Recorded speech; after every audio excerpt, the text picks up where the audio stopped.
નમસ્કાર વિદ્યાર્થી મિત્રો, હું છું ધર્મિષ્ઠા દેસાઈ. વિદ્યાર્થી મિત્રો, ધોરણ 6 વિષય ગણિત પ્રકરણ 2 રેખાઓ અને ખૂણા નવા સિલેબસ મુજબ આપણે પાઠ 3માં 2.5 ખૂણા વિશેની સમજૂતી મેળવીએ. તો ખૂણો અહીંયા કોને કહેવાય છે એના માટે તમે જોશો તો અહીંયા 2.8ની અંદર તમને એક આકૃતિ બતાવવામાં આવી છે. એ આકૃતિની અંદર શિરોબિંદુ આપ્યું છે બીથી લઈને કિરણ જાય છે ઈ સુધી, કિરણ બી ઈ, અને ત્યાર પછી કિરણ બી ડી. આ જે બે કિરણો જ્યાં શિરોબિંદુમાં છેદે છે ત્યાં તમને એક ખૂણો બનેલો દેખાય છે. આ જે નિશાની છે એ ખૂણાની છે, બરાબર. તો ખૂણાનું આપણે જ્યારે વ્યાખ્યા જોઈએ તો અહીંયા તમને ખૂણાની વ્યાખ્યા આપી છે. બે કિરણોના સામાન્ય ઉદ્ભવ બિંદુથી ખૂણો બને છે.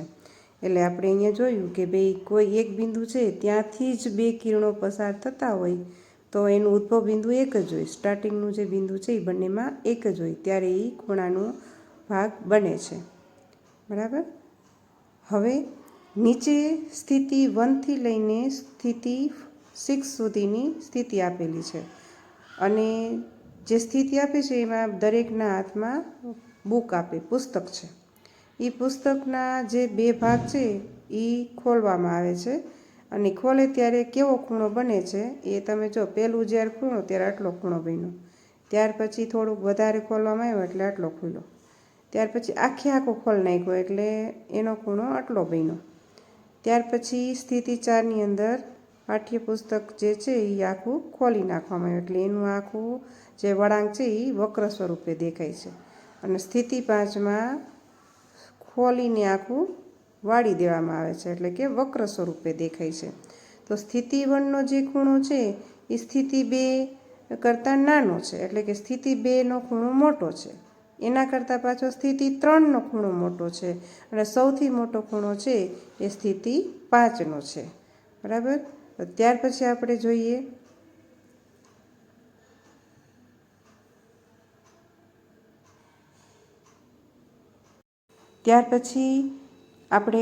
આકૃતિ 2.9 જોઈએ. તો આકૃતિ 2.9ની અંદર શિરોબિંદુ અને ઉપરનું જે આ કિરણ છે એ કિરણની અંતિમ સ્થિતિ છે, અને આ નીચેનું છે એ કિરણની પ્રારંભિક સ્થિતિ છે. પરિભ્રમણની માત્રા એ ખૂણાનું માપ છે. હવે ખૂણો છે એ કઈ રીતે બને છે, એનું માપ કઈ રીતે બને, તો એ આપણે અહીંયા બોક્સમાં છે એ વાંચીએ. એક ખૂણાનું કદ એ શિરોબિંદુની આસપાસ થતા પરિભ્રમણ અથવા વળાંકનું માપ છે, જે પહેલા કિરણને બીજા કિરણ પર ખસેડવા માટે મદદરૂપ થાય છે. એટલે કે જો શિરોબિંદુ છે અહીંયાથી શરૂ થતું હોય અને આ બીજું અંતિમ બિંદુ જે છે અંતિમ સ્થિતિ કિરણની અહીંયા હોય. હવે જો જ્યારે ખૂણો બદલાવો હોય તો જેમ જેમ ખૂણો છે એ આમ વધતો જાય એમ તમારું ખૂણાનું માપ છે એ મોટું થતું જશે. અને જો ખૂણાનું માપ તમારે નાનું કરવું હોય તો અંતિમ સ્થિતિ છે એ એની નજીક થતી જશે, બરાબર. ત્યાર પછી આપણે જોઈએ કે ભાઈ અહીંયા પરિકર આપ્યું છે. પરિકરમાં અહીંયા સૌથી પહેલાં તમે જુઓ તો અહીંયા એનું શિરોબિંદુ છે. આ એક કિરણ અને આ બીજું કિરણ, તો આ વચ્ચે છે એને ખૂણો પડે છે. એવી રીતે અહીંયા કાતર આપી છે.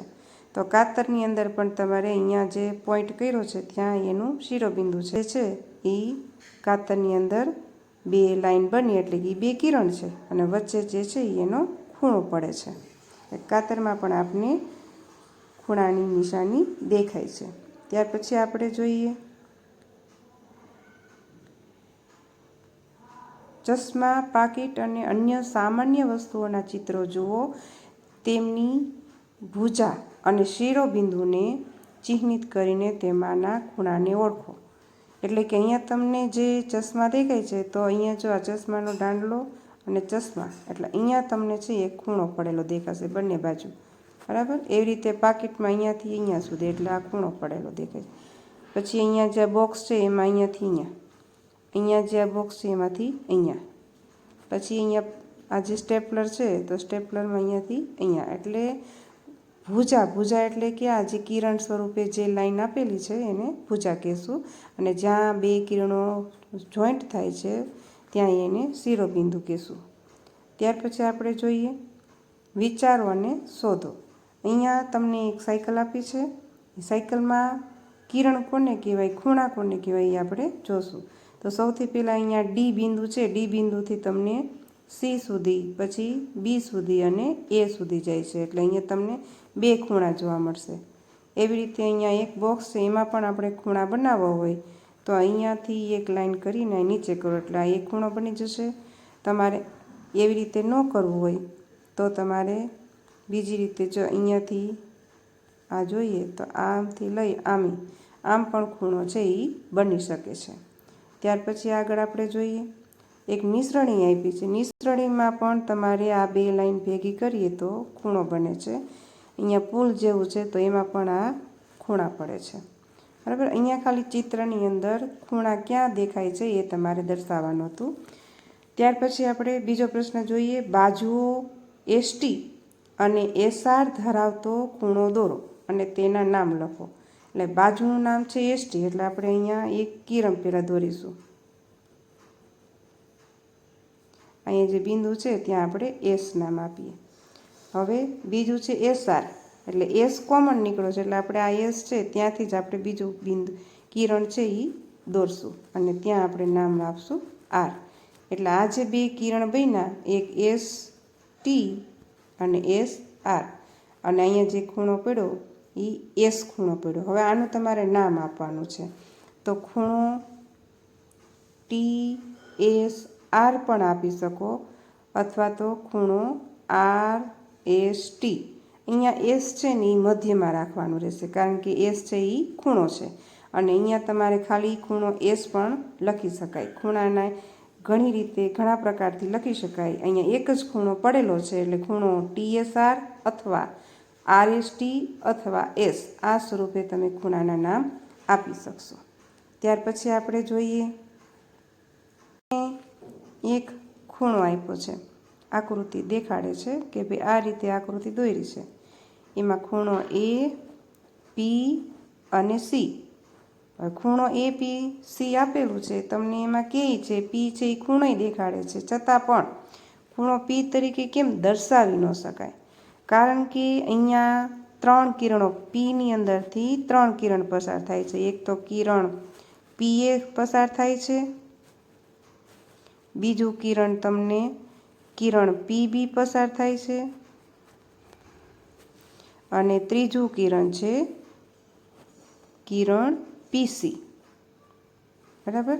હવે તમને અહીંયા જે ત્રણ કિરણો તમે જોયા, બરાબર, તો ત્રણ કિરણને કારણે શિરોબિંદુ પી છે, પણ એમાં એક, આ બે અને આખે આખો ત્રણ ખૂણા જોવા મળે છે.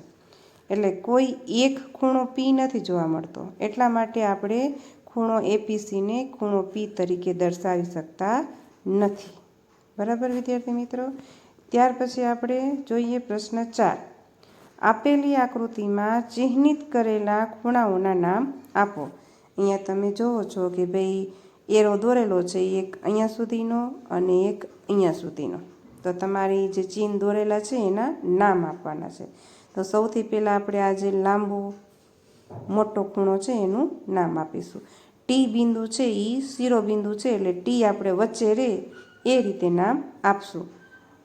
ખૂણો પી ટી આર અથવા તમે આર ટી પી પણ આપી શકો. ત્યાર પછી છે આ નાનો જે ખૂણો બન્યો છે એનું નામ આપવાનું છે. તો ખૂણો ક્યુ ટી આર અથવા તો આર ટી ક્યુ એ પણ આપી શકો. બરાબર. અહીંયા બે ખૂણા ચિહ્ન કર્યા હતા, એ બે ખૂણાના નામ તમારે અહીંયા લખવાના હતા. ત્યાર પછી 5મો પ્રશ્ન જોઈએ. તમારા કાગળ પર 3 બિંદુઓ ચિહ્નિત કરો જે એક જ રેખા પર ન હોય. તેમને એ બી સી નામ આપો. આ બિંદુઓની જોડમાંથી પસાર થતી તમામ સંભવિત રેખાઓ દોરો. તમને કેટલી રેખાઓ મળે છે તેમના નામ આપો.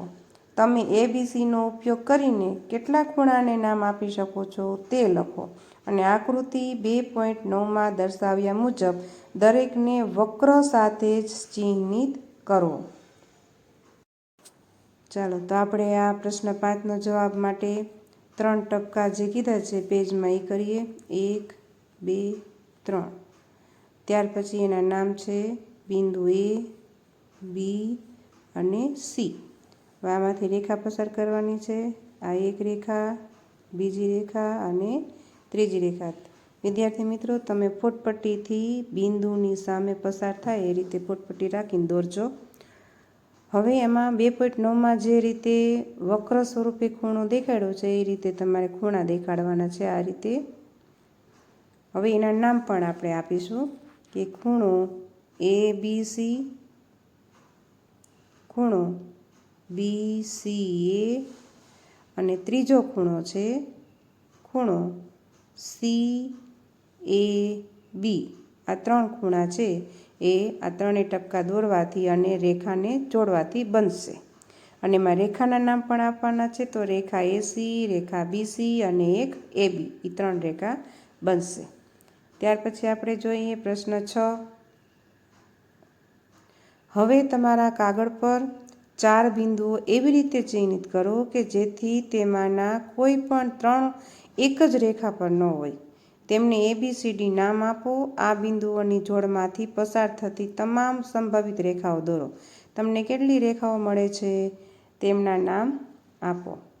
અને તમે ABCDનો ઉપયોગ કરીને કેટલા ખૂણાને નામ આપી શકો છો તે બધા લખો અને આકૃતિ 2.9માં દર્શાવ્યા મુજબ દરેકને વક્ર સાથે ચિહ્નિત કરો.